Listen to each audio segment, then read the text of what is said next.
The Dogs, in association with the British Greyhound Racing Board.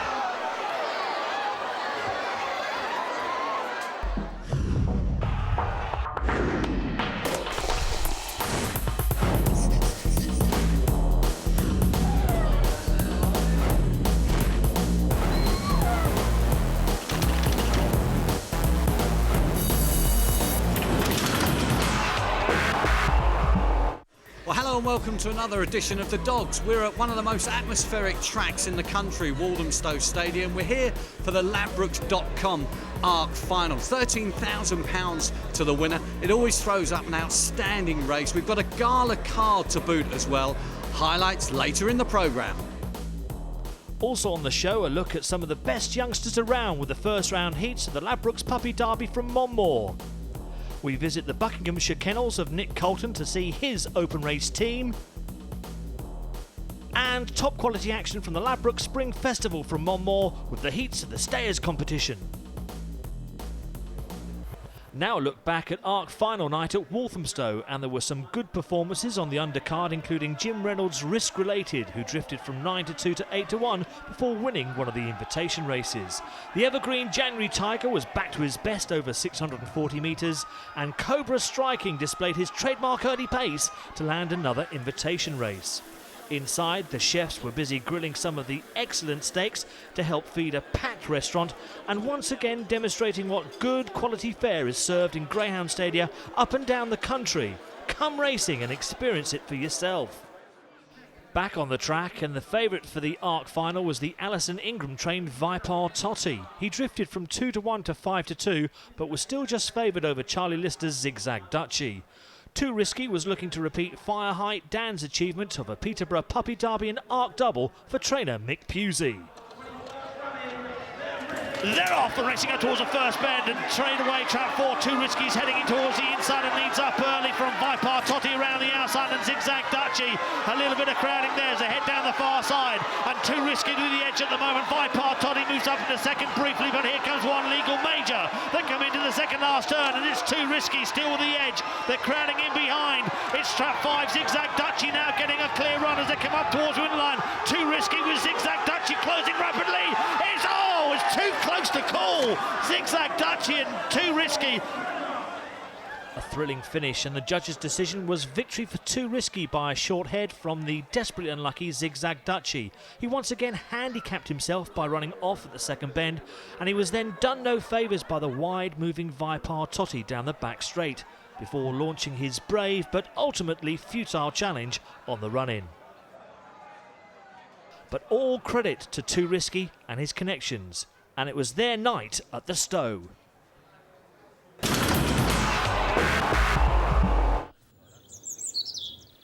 This week, the Dogs' cameras have been to meet trainer Nick Colton at his base in the Buckinghamshire village of Dean's Hanger. Nick has been training greyhounds for 40 years and last year took up a contract at Birmingham's Hall Green Stadium, and we asked him how he was enjoying this new challenge. Still early days, we're still having a few teething problems. They need to get to know me, I obviously need to get to know them, but it seems to be working okay at the moment. So what are the big issues when you move tracks? Obviously you've got to get the dogs you've got in your kennels used to a new track, number one. No, the major issue with me is the time scale it takes to grade a dog in. We moved 3 months ago and we're still trialling dogs in.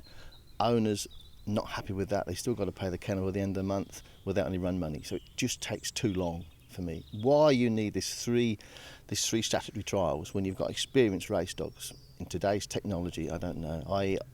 If a dog's an A1 at Oxford, for example, and you move to Hall Green or Coventry or Walthamstow, why do you need 3 mixed trials? I just don't understand it. One statutory trial to make sure it does its regular time should be enough for me. I think that's one of the major problems where the hierarchy need to look at. It just takes too long.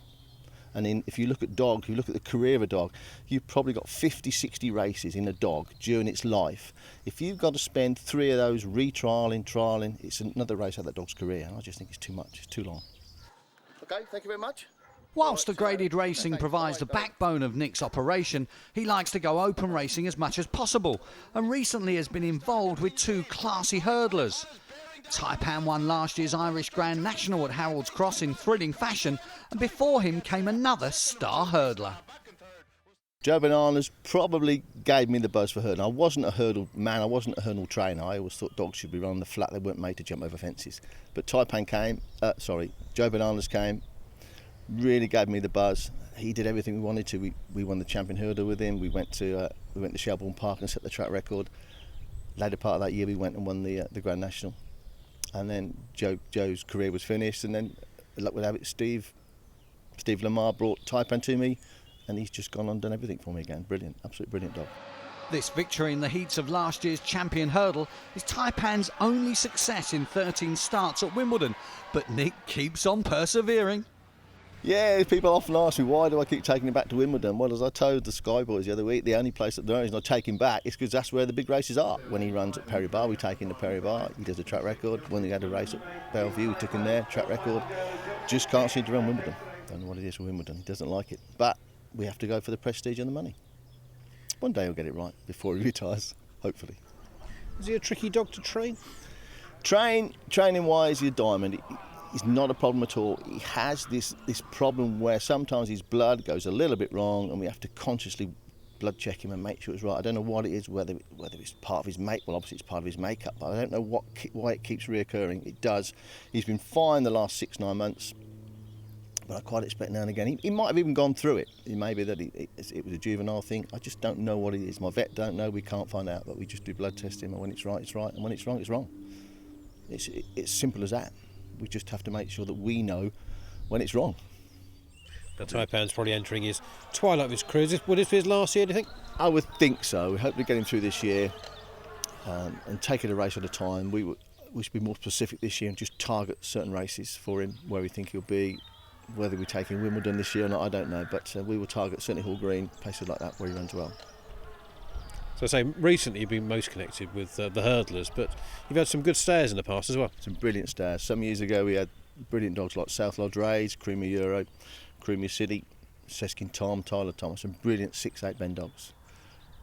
Excellent. And they're a different thing to train. It's slightly different from the normal 4 bend dogs. When you get a good staying dog, the dog can get in a little bit of trouble and still come through to win the race, and they were exciting times for me. We had some brilliant times with those dogs. We went all over the country, never expected to get beat. When we got beat, everybody stood around scratching their heads, demoralised, going to the bar for some consolation. But they were good times for me, good times for the kennels, and it really, I suppose those were the days when, or that was a time when people got to recognise who I was and who we were, and it's probably put us on the map a little bit.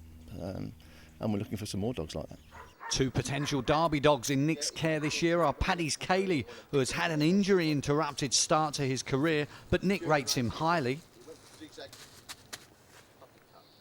And the latest Champagne Club puppy, Bubbly Legend, yet to race in this country, but with good winning form in Ireland. Over 6 bends, Nick has the useful Magna Mike, who has won 2 Opens at Hall Green and Oxford since joining him at the start of the year. And Ace Mentor, who is often underrated by the bookies. The owners think it's wonderful. He always wins at big price, and they always gamble him, and he invariably wins. And he's a good dog. He runs really well. He runs any track, wherever you take him. He loves the stow.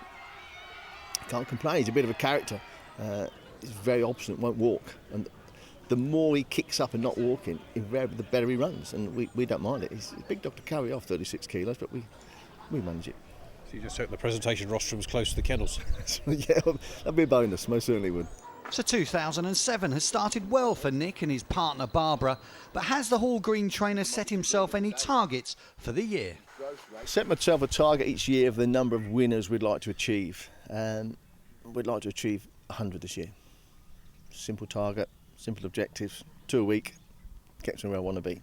Anything above that's a bonus, anything below it, I'll sack a few staff. Simple. Not realistically, but that's what we try and do. Everybody's aware of it. We have a little discussion at Christmas, see where we want to go, see where we want to be, get everybody involved, go down the pub, have a chat, and try and set ourselves a realistic target. And that's what we're trying to do this year. And name the dog that will be the new Taipan for you. The new Taipan, the new hurdler. I've got a young dog here which we are going through the process of schooling, and he's very good. He's very erratic, and he's very good. When he gets it right, if he gets it right, he could be the new Taipan, and he's called a Dream. I think he could be a little bit special. After the break, juveniles on show with the first round heats of the Ladbrokes Puppy Derby.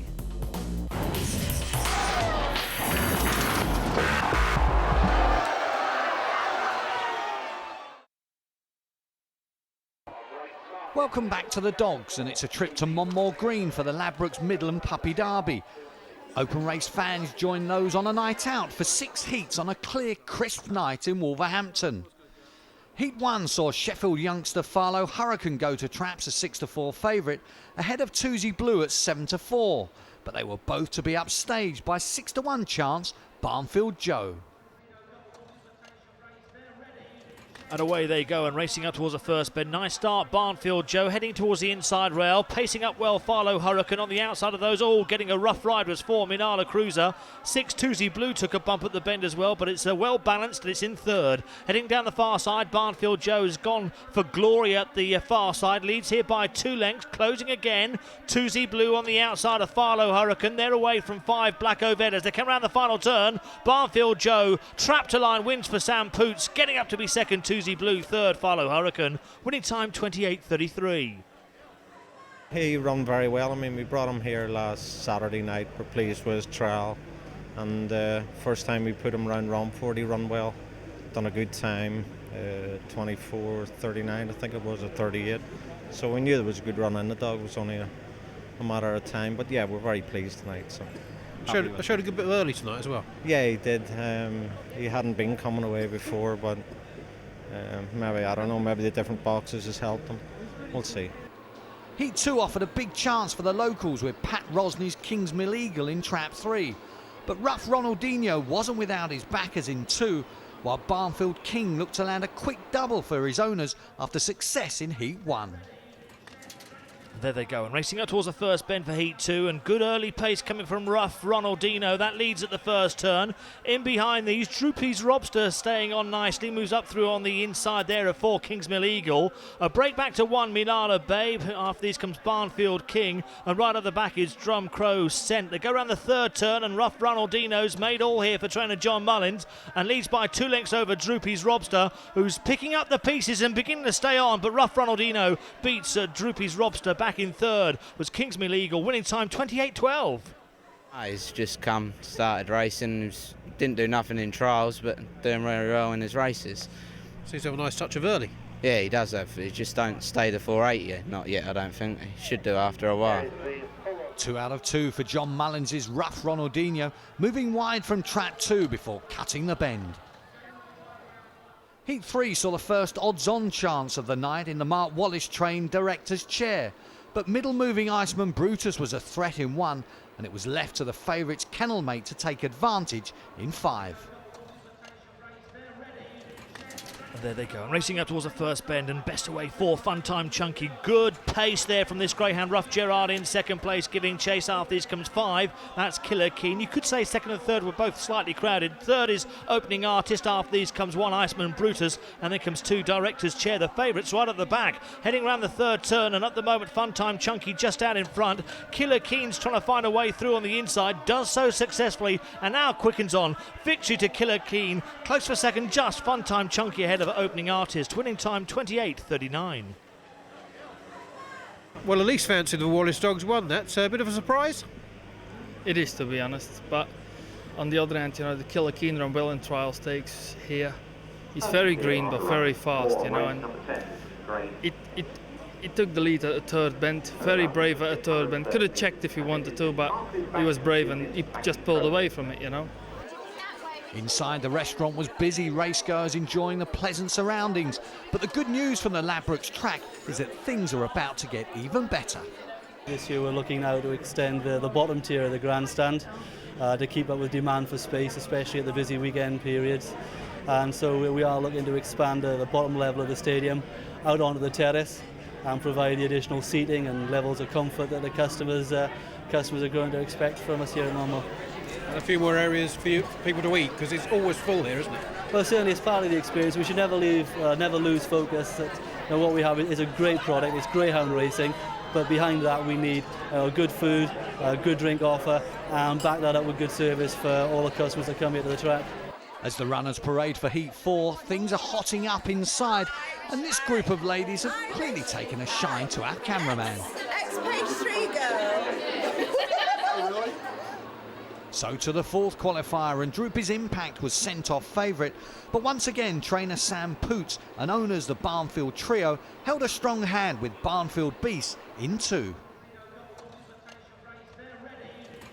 They're away and running up towards the first bend. Oh, it's getting a bit congested through the centre of the track there. 2 Barnfield Beasts turn right, pacing up well with 4 Be Prepared. The meat in the sandwich was Vatican Hoopy in 3. Then comes 5 Butterbridge Sid lying in 4th place. 6 Droopy's Impact, the favourite, faltered just off the second turn, and Droopy's Betis had a shot. Third turn and piling on the pressure is the Beast. It's Barnfield Beast leading here by 6 lengths over Vatican Hoopy. Then comes Butterbridge Sid. Another winner for Sam Poots. Barnfield Beast wins. Second place just Butterbridge Sid ahead of Vatican Hoopy. 28.37 the winning time. Kelly seems to move a bit middle on the run up there. Is that something to worry you? Not really. We wasn't 100% sure where to actually seed the dog when we trialled him. He does seem to run rails and middle, so we just thought we'd try him rails. In the future we'll probably look to maybe seed him middle. Showed a bit more early than he did in his trials. Yeah, the dog's going to come on for his runs. He's lightly raised. He's still only a very young pup, so we've got a lot of hopes for the dog. We've got all our dogs really have come from Mike Pomfret, so we've got some nice dogs coming through. Heat 5 saw anti-post favourite Lenson Earl line up in 2. Tony Collette's dog was having only his 4th start in this country, but won well in a recent trial stakes and was preferred in the market to Director's Wish in 4. Away they go for Heat 5, and a good start on the inside. Nervous Sheba leads up the favourite Lenson Earl, who's slightly crowded around the first bend as it tries to get past. Then comes 3 Bonville Buster. Lenson Earl got a slight nudge there off the second turn. Bonville Buster forced to check at halfway. Then comes 5 Go Marco Polo on the inside of Centaur Decree, and up the back at the moment is 4 Director's Wish. So they come round the final bend and they're beginning to gather up, and it's now in front. Lenson Earl just leading up the home straight. Flying is Director's Wish. Got there. Director's Wish beats Lenson Earl back in 3rd. Nervous Sheba. 28.48 the winning time. That was very impressive, Patrick, picking up the anti-post favourite. He was nowhere at the first bend. At the third bend he was closing, and the finish he did was unbelievable. He looks a real good stayer in the making, that dog. Did you expect him to come from so far behind?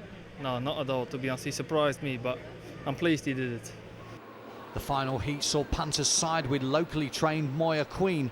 But not for the first time. Mark Wallace looked to have claims as Butterbridge Alley aimed to make it a 3rd win on the night for Imperial Kennels.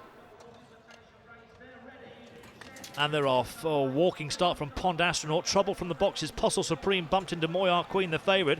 And Butterbridge Alley is the leader at the first bend. Goes round ahead of Swift Messenger in 2nd. Then comes Kawasaki Joe racing in 3rd. In 4th comes Postle Supreme. Now pace from Pond Astronaut. Then comes 2 Moyar Queen. Heading into the 3rd turn, it's still Butterbridge Alley with the lead here by 2 lengths over 1. Swift Messenger on the inside of Pond Astronaut at the line. Success to Mark Wallace's Butterbridge Alley 2nd. Swift Messenger, Pond Astronaut 3rd, winning time 28.24.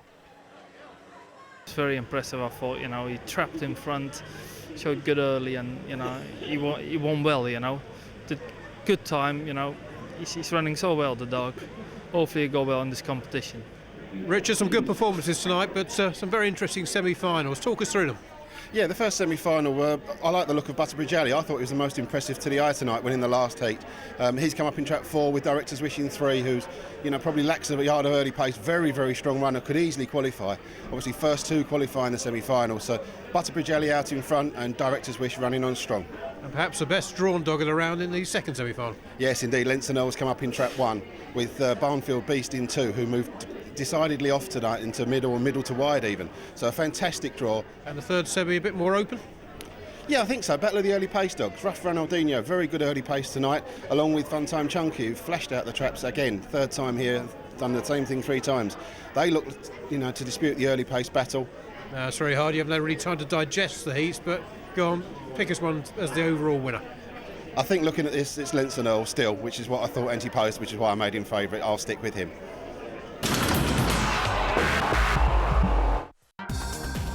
£5,000 for 2 runs for the Ladbroke Spring Festival 630. Heat 1, and Westmead Aoife, the winner of the Summer Classic at the track last year, was the 11-10 favourite for trainer Nick Sava. Zigzag Dutchman in trap 2, second in at 5-2, and away they go and racing up towards the first bend. Good break from Zigzag Dutchman, shows good early along with Elderbury Azel, one of the local runners. After these comes 3, Corey Fast Trap. Slightly wide there was Westmead Aoife, bumping into 6, Jeddy's Liberty around the bend, and outpaced his Malbay Thumper. They go down the far side, and Zigzag Dutchman just having a bit of a bumping match with 4 around the turn, Elderbury Azel, but now it's on top. Westmead Aoife getting a charmed run down the far side, moves up into second with Jeddy's Liberty as they come around the second last bend. Zigzag Dutchman, how well will he stay? Closing Westmead Aoife, out wide Aoife, up towards the line, Westmead Aoife and Zigzag Dutchman. Westmead Aoife nails Zigzag Dutchman. Winning time 38.99, winning distance ahead. Second heat, and we had joint favourites here in Centaur Trooper, a winner at Crayford recently for trainer Terry Dartnell, picking up a £1,000 prize, and Derek Knight's Fulden Special, who'd shone on the Sky Card at Wimbledon recently. Away they go, and Centaur Trooper leading up. What a start from Centaur Trooper. Skinned them here for early pace. In second is Ard Crooney Vieri. Then comes 3, Dark Hondo. Out very wide, January Tiger.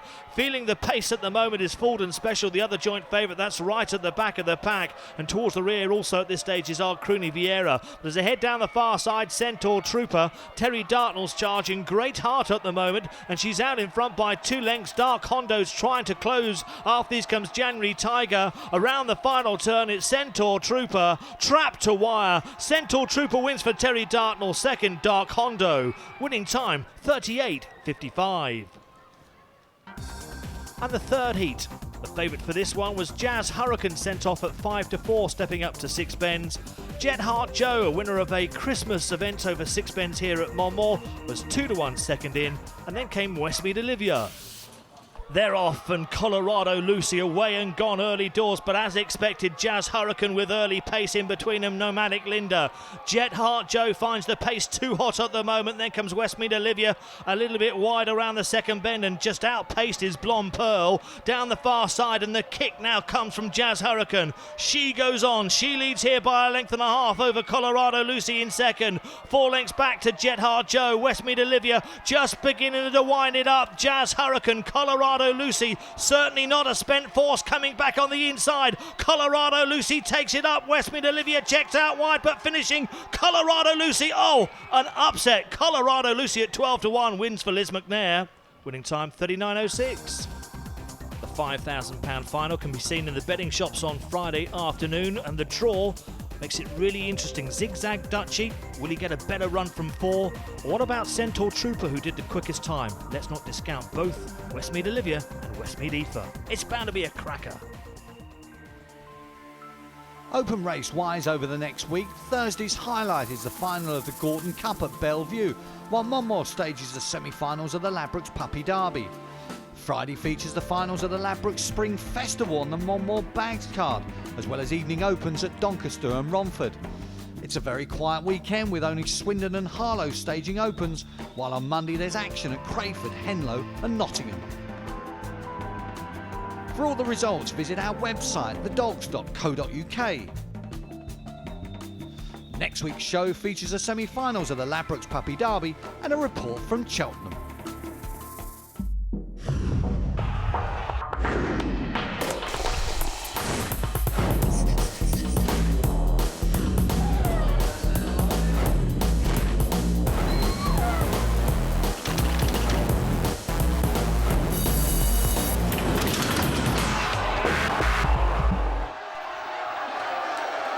The Dogs, in association with the British Greyhound Racing Board.